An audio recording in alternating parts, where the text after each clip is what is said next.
President. The senator from Texas. Madam President, are we on a quorum call? We are not. Madam President, it's been 6 days since Senate Democrats have shut down the federal government.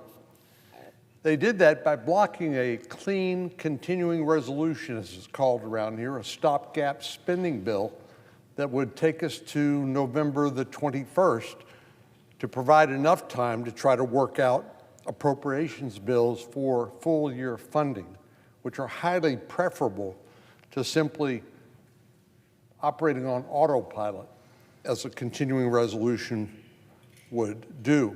And this has already passed the House of Representatives. So all we need to do to reopen the government is for five Democrats to join three other Democrats.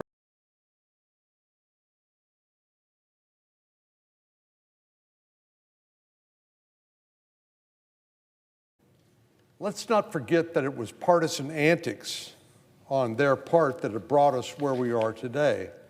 We've now voted not just once, but 4 times on the House-passed clean government funding bill.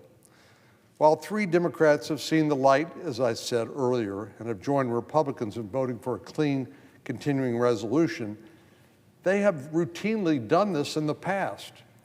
When President Biden was in office, when Chuck Schumer was the majority leader, we voted for, I think, 13 separate continuing resolutions. But so far, they've refused to do so out of pure spite and partisanship. Government shutdowns have unfortunately become far too common in Washington, but I think it's important to take a minute to consider the impacts, the real-world impact on our constituents back home. Since Texas is obviously one of the largest states in the country, it will suffer an outsized impact. The Lone Star State is home to about 130,000 federal civilian employees. This number includes 33,000 who work with the Veterans Health Administration. These are the folks who serve our veterans, who we are duty-bound and obligated, morally obligated to support. But 33,000 of them will be negatively impacted by this shutdown, already have been. Almost 18,000 of these employees of these total number, work for U.S. Customs and Border Protection. These are the folks that stop illegal drugs from entering in the country and make sure that illegal aliens don't make their way into the country, as we've seen during the last 4 years. Close to 6,000 Texans work for the Transportation Security Administration, the folks that you encounter at airports and various different ports that help manage the flow of travelers going to and from security screenings before they board flights. Finally, the Lyndon B. Johnson Space Center in Texas has 3,000 employees, but is expected to furlough about 70% of them due to the lapse in federal funding. What happens to these federal employees during a government shutdown? Well, the most dramatic thing that happens to them is they don't get paid. Even those that are deemed essential and who have to work, they work without pay, just as those who are furloughed work without pay. Now, before I came to the floor, I looked up a statistic, and I think it sounds about right, but 6 out of 10 Americans live paycheck to paycheck. And while it may be okay for members of Congress, particularly wealthy members of Congress who don't have to worry about living paycheck to paycheck, to miss a paycheck, it's catastrophic to many, many Americans who live paycheck to paycheck, who don't have adequate savings to help them weather a government shutdown. And while each of these categories receive back pay once the government's reopened, they cannot receive a paycheck during the shutdown. This is extraordinarily unfair to these government employees who, through no fault of their own, are being denied the pay that they have earned. Now, this will have a particularly serious impact on our military and Department of Homeland Security personnel, many of whom have been designated as accepted, or we used to say some were essential employees, but they have to stay on the job, in other words, but they don't get paid either. Texas has 15 active duty military installations where personnel are required to continue reporting for duty throughout the shutdown. These active duty personnel will not be paid again until a final funding deal is reached. And right now, we don't know how long this is going to go on. I know most of us come to the floor and express our gratitude, our profound gratitude to our men and women in uniform and their families that serve our country and keep us safe. But this strikes me as a very bad way to say thank you to them by saying, yes, you have to continue to work, but no, you're not going to be paid. So Senate Democrats apparently have made that calculation. This is how they thank them: by cutting off their pay, denying them their livelihood, and holding them hostage over petty partisan demands. In addition to active duty military personnel, I mentioned Customs and Border Protection. All of them are expected to continue reporting for duty day in and day out during the government shutdown. Our Border Patrol agents, who bore the brunt of Biden's open border policies, working hundreds of hours in some of the harshest of conditions, and have processed millions of illegal aliens flooding into the United States courtesy of President Biden. Now we're telling them, or at least Senate Democrats are telling them, you're not going to get paid. This is how they have chosen to reward these patriotic men and women who keep our borders secure, by shutting down the government and denying them their paycheck. And why do Senate Democrats think this is so important? Well, they've told us what their demands are, what the ransom that they are demanding. They want us to wipe out a $50 billion rural hospital stabilization fund that was part of the One Big Beautiful Bill. Many of us represent states that have large rural areas, and access to health care is a big problem. And we had tried to address that problem by providing a significant fund, this Rural Hospital Stabilization Fund, to help address those concerns. But Democrats want to take that away. We also said in the One Big Beautiful Bill, no money can go to provide health care for illegal aliens. Access to free government services is one of the magnets that draw people to come to our country in the first place. This is one of the so-called pull factors that the Border Patrol talks about. And we said no more free health care for illegal aliens, which is a magnet for people to enter the country the wrong way, not the right way. And Democrats want to restore that free health care to illegal aliens as part of their demands for reopening the government. Madam President, this is simply unconscionable, but it is also profoundly dumb.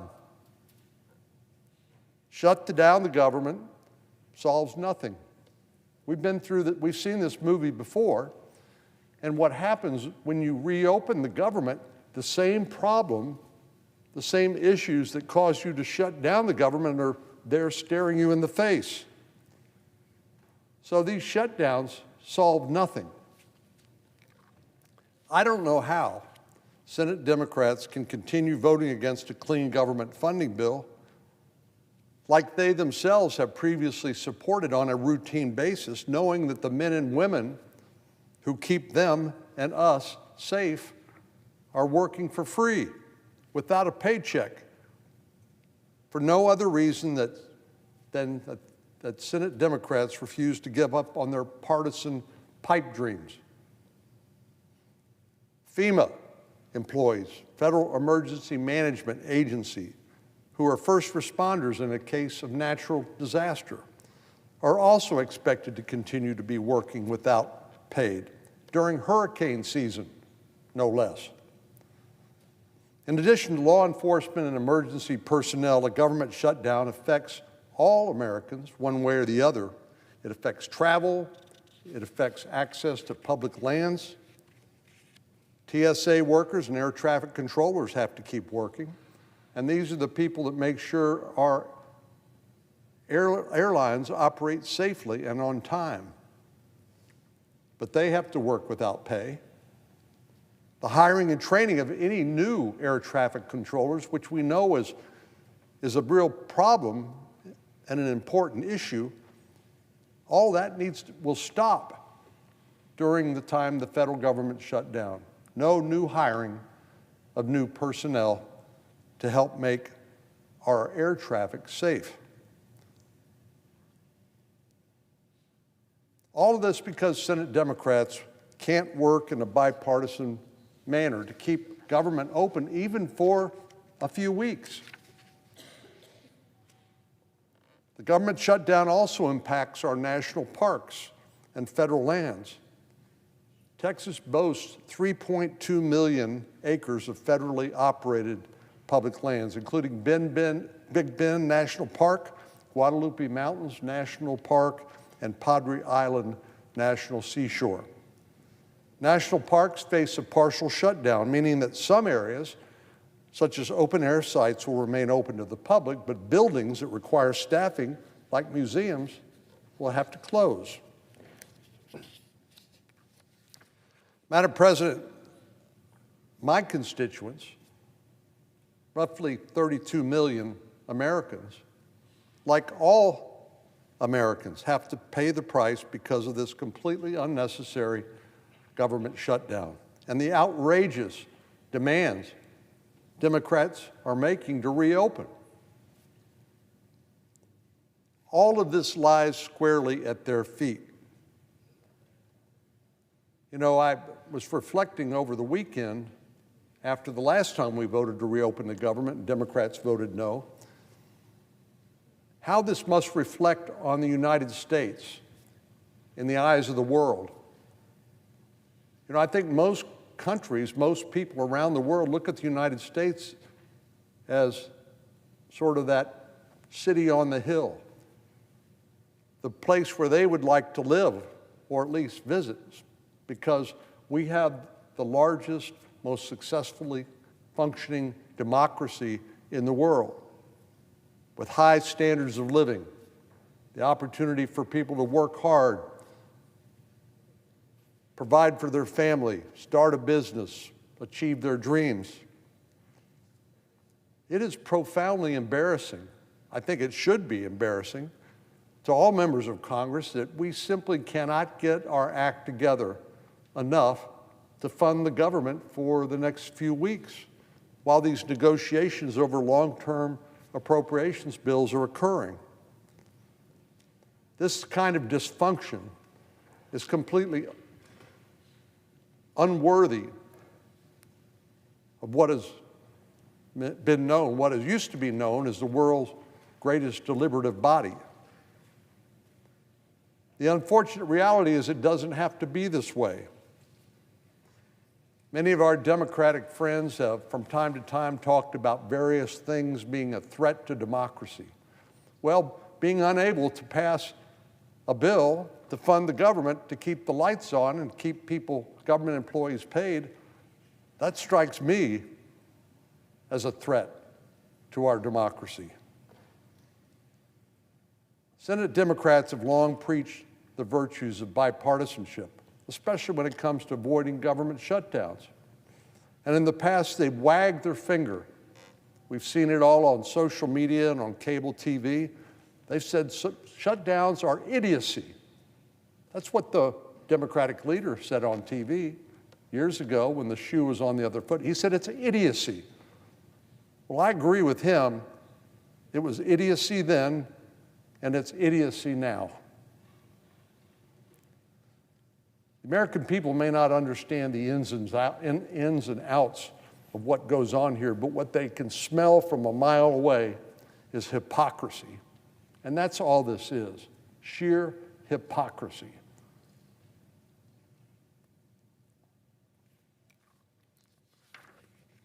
All our colleagues need to do when we vote here shortly is to vote for a clean, continuing resolution. And all of this can be reversed. And we can get back to the working together to try to solve some of the issues that I know they care about as well. We all care about access to health care. And that's one of the items that we have to address certainly before the end of the year with the expiring of certain provisions, certain subsidies for the Affordable Care Act. And we're happy to have that conversation. And we will have that conversation, but not while the government's shut down. So the good news is, well, let me back up and say the bad news is government shut down. The good news is that can end today, this afternoon. Democrats have an opportunity to vote with Republicans to pass a clean, continuing resolution, as they have at many times in the past. So I hope we can all join arms and say, let's put an end to this nonsense and pass this legislation on what will now be the fifth opportunity. The American people are counting on us, and we shouldn't let them down. Madam President, I yield the floor.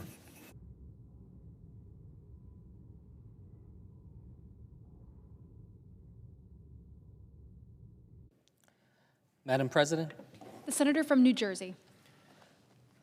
Madam President, I asked people back home in New Jersey how they felt about this moment in our country. And what I heard falls into this category of saying that they said that they felt like things are spinning out of control. That every day feels like a new crisis. Every day the anxiety grows deeper. Every day it seems like we move further from a solution. And in order to find a solution to this moment, we need to understand the problem. The problem that we face and that I want to talk about with you today is that we have a government that has been hijacked at the highest levels by people who act like mob bosses. Now I get it. I'm from Jersey. We know a thing or two about mob bosses. But I want to be clear. This isn't pulling off a Lufthansa heist or having members of your crew get lost in the Pine Barrens. This is about a Trump administration that is using the same tactics we've seen time and time again in movies and in real life. Extortion, corruption, intimidation, and violence.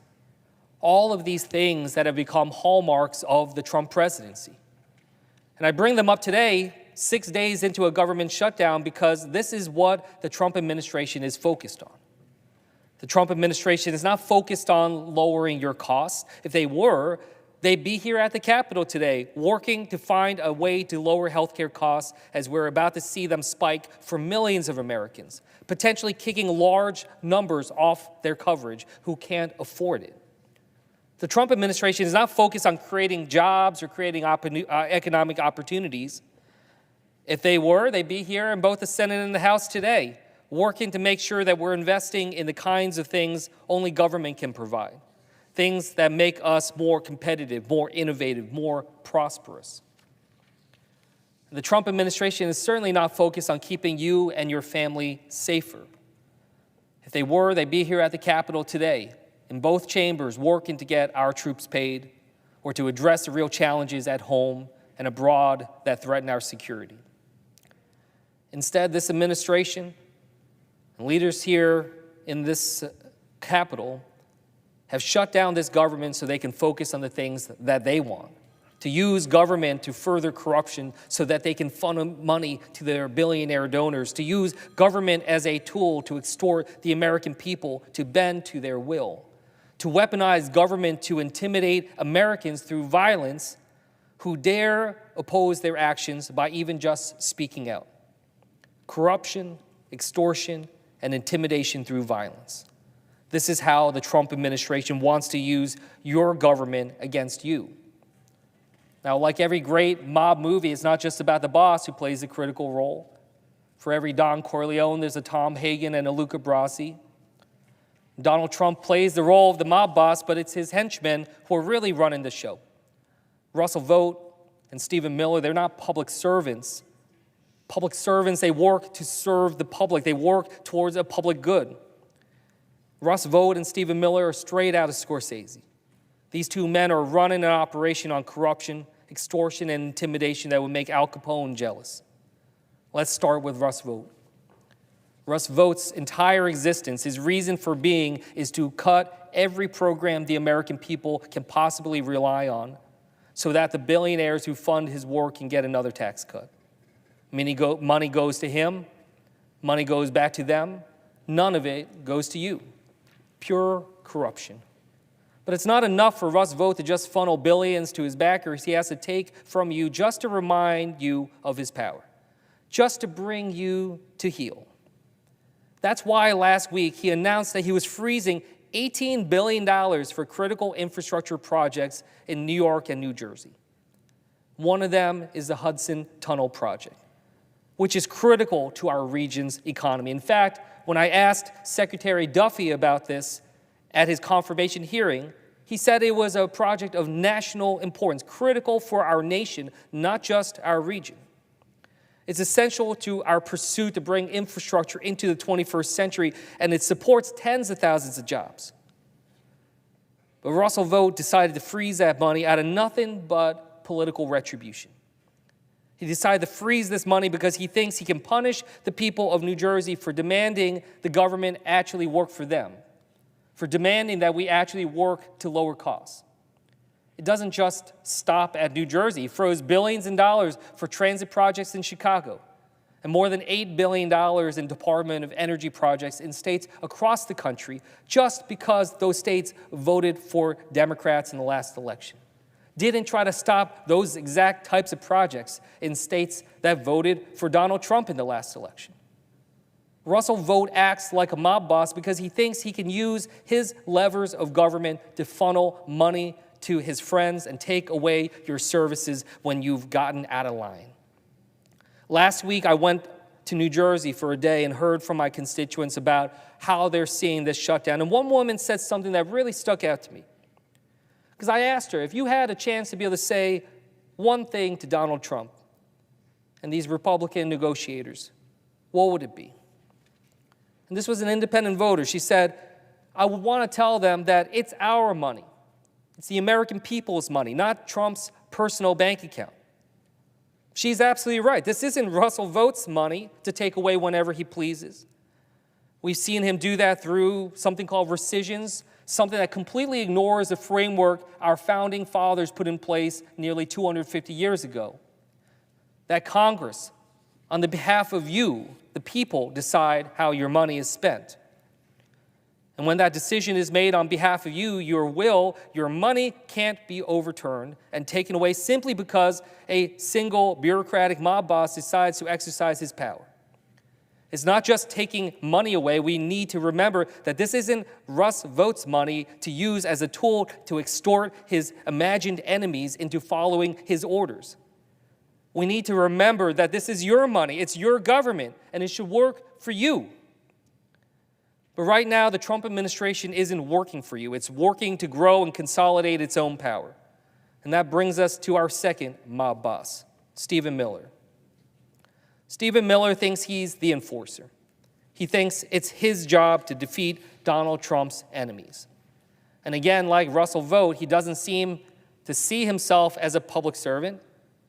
He's not even here to make your family safer or to protect your country. Let's look at how Stephen Miller operates as a mob boss. Stephen Miller and this administration have taken the issue of our broken immigration system, and instead of working to actually fix it, they've used it as an excuse to rapidly militarize parts of our government and deploy them against our own people in our own cities, in our own towns. It starts with going after criminals, people who should actually be sought after and detained, but that's not where it stops. We have seen thousands of American service members sent into American cities. We have as many National Guard, we have as many Americans in uniform here in Washington, D.C. than we do in Iraq. We have seen American weapons of war, including Black Hawk helicopters, used against Americans in places like Chicago. And we have seen Miller and other members of this administration effectively call anyone who simply disagrees with them terrorists, including the Democratic Party, while calling for the use of state power to dismantle them. Now, I want to reflect on that phrase for a moment, state power. Stephen Miller isn't talking about using the power of our government to make your lives better or work for you. He's not talking about using it to make your neighborhoods safer. He's talking about using it against you if you get out of line. He's talking about using it against anyone who disagrees with this administration, for anyone who stands in their way. We know that because Donald Trump has basically told us so. He told a room of all of his nation's top military officials, seemingly convened only to show he had the power to do so, that they should prepare for a, quote, war from within. He told the leaders of the most powerful military in the history of the world to prepare to battle the, quote, enemy from within. That means Americans at home. And again, we know that because Donald Trump has said it. In the same convening, he said he wants to use American cities as training grounds for the military. American cities, places where we live, where we go to work, where we bring our our kids to school. That is where Donald Trump wants to exercise power over you. We have the finest military in the world. The purpose of that military is to defend our Constitution, to defend the American people, to deter our enemies and be prepared to fight them if necessary. The American people are not that enemy, and deploying our military in America's streets weakens our readiness to defend against real threats.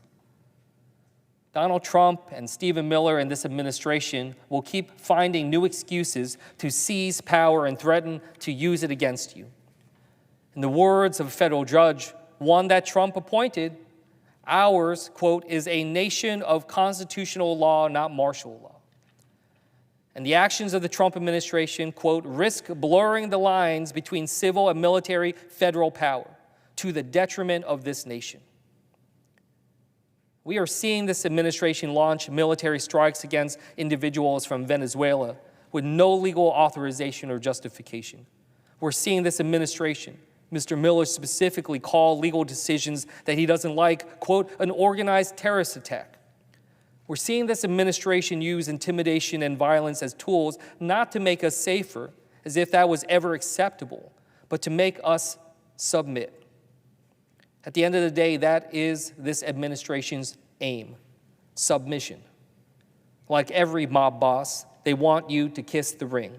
They want your loyalty, but not just that, they want your fealty. And the things they don't understand is that Americans don't bend the knee. We don't kiss the ring. We don't pledge loyalty to a boss. This is the people's government. It's not a tool for corruption. It's not a tool for extortion. It's not a tool for intimidation and violence. It is a tool for growing opportunity and prosperity. It is a tool for providing security and freedom. And it's a tool for everyone, not just the bosses. So yes, we need to work to reopen our government. And in doing so, we need to make sure that people don't drown under a wave of rising healthcare costs. But we can't lose sight that this isn't the only fight we've got in front of us. President Trump has handed power to Russ Vought and Stephen Miller, and they've used that power to take away your opportunities, your security, and your freedoms. When we reopen the government, we need to fight to make sure it's working for you, the American people.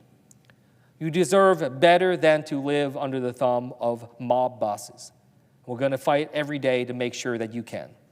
Thank you, and I yield back.